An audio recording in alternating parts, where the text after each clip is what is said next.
In a recent disclosure on Monday, officials unveiled that U.S. forces might have erroneously identified an enemy drone as an American one, inadvertently permitting it to breach a desert facility in Jordan, resulting in the tragic deaths of 3 U.S. personnel and numerous injuries.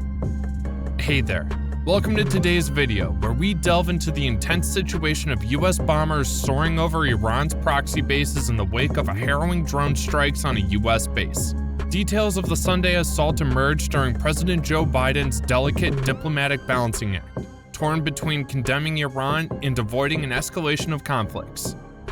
But before we dive deeper, if you're new here, make sure to hit that subscribe button and the notification bell so you don't miss out on future updates. As the story goes, a hostile drone was spotted flying low while a U.S. drone was returning to the modest installation, known as Tower 22, in Jordan. Shockingly, there was no attempt to intercept the enemy drone, which mercilessly struck one of the trailers where troops rested. Tower 22 lacked robust air defense systems, though it did have counter-drone measures like the Coyote drone interceptors. Tragically, beyond the soldiers slain, over 40 personnel suffered injuries, mainly cuts, bruises, and head traumas.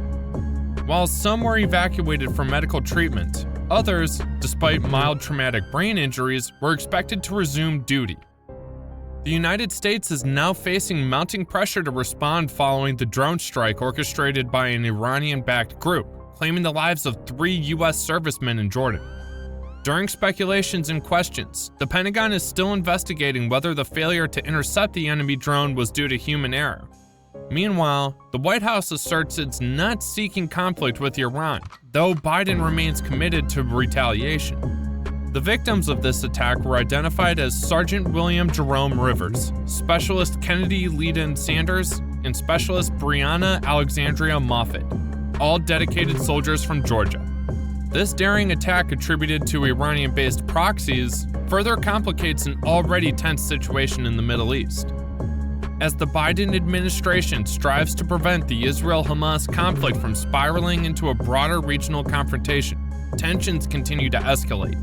Defense Secretary Lloyd Austin reaffirms the nation's commitment to defending its soldiers, emphasizing the imperative of taking all necessary actions to ensure their safety.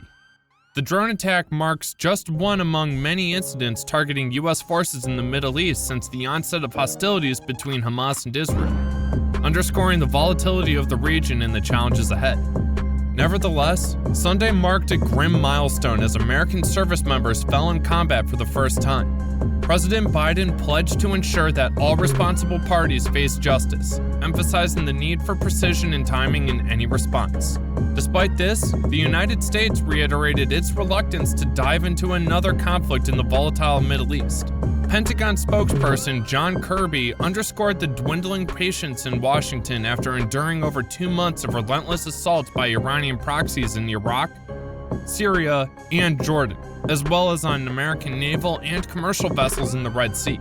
The groups orchestrating these attacks, which include Yemen's Houthi rebels and Iraq's Kataib Hezbollah, justify their actions as retaliation for Israel's military operations in Gaza. "We're not looking for a showdown with Iran," Kirby asserted to the press. "But let's be clear, this was a major strike with serious repercussions. We'll respond accordingly." However, Iran promptly disavowed any involvement in the Jordanian strike, dismissing the accusations as politically driven falsehoods aimed at skewing the regional narrative. Iranian Foreign Ministry spokesperson Nassar Kanini dismissed the allegations, stating, "These claims are politically motivated attempts to twist the truth of the situation in the region. It's important to note that Iran routinely denies links to incidents attributed to the militias it supports throughout the Middle East." Kirby emphasized that U.S. authorities are meticulously probing which militant groups carried out the attack, shining a light on Iran's long-standing practice of arming and training militias. Critics have pointed fingers at Biden, accusing him of inadequately addressing the threat posed by Iranian militants, who have launched approximately 165 attacks on U.S. forces in the region since the conflict's onset. On Sunday, Republican presidential frontrunner Donald Trump condemned the attack, labeling it as yet another tragic consequence of what he deemed Biden's cowardice and surrender. The strike specifically targeted Tower 22, a U.S. military desert base located in the northeastern extremity of Jordan.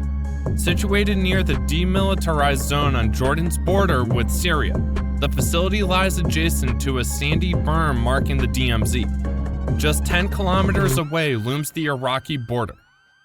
Originally established as a Jordanian border outpost, the camp saw an increase in U.S. presence following their entry into Syria in late. The modest site, manned by approximately 350 U.S. Army and Air Force personnel, covers a range of roles including engineering, aviation, logistics, and security. Meanwhile, Iraq's government has voiced criticism over the drone strike. Spokesman Bassam Alawa emphasized Iraq's deep concern regarding the escalating security situation in the region, urging an end to the cycle of violence. The statement also expressed Iraq's willingness to contribute to diplomatic efforts aimed at preventing further escalation.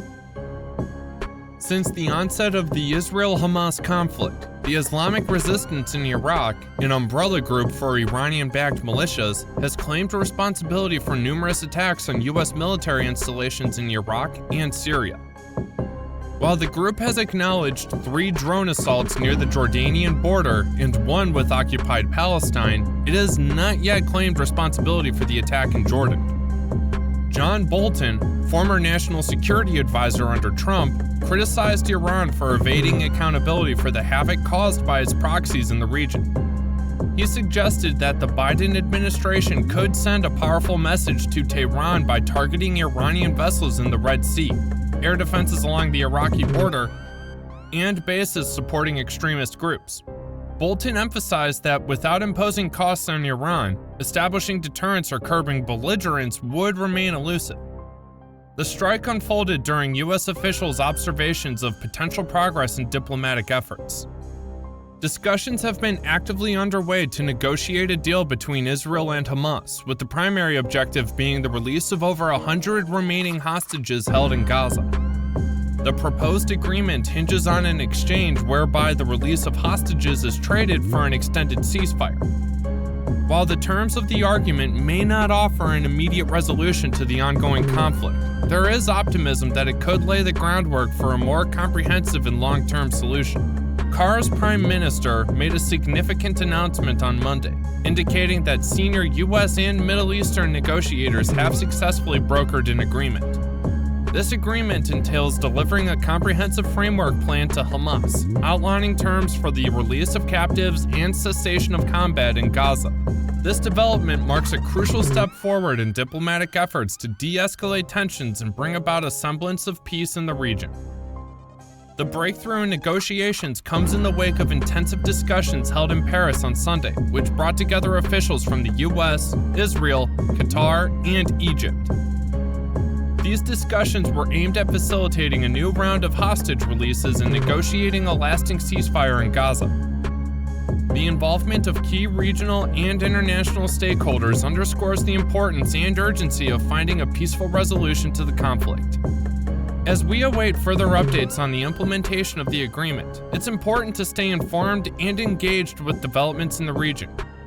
Remember to like this video and subscribe to our channel to receive timely updates on this story and other important news events.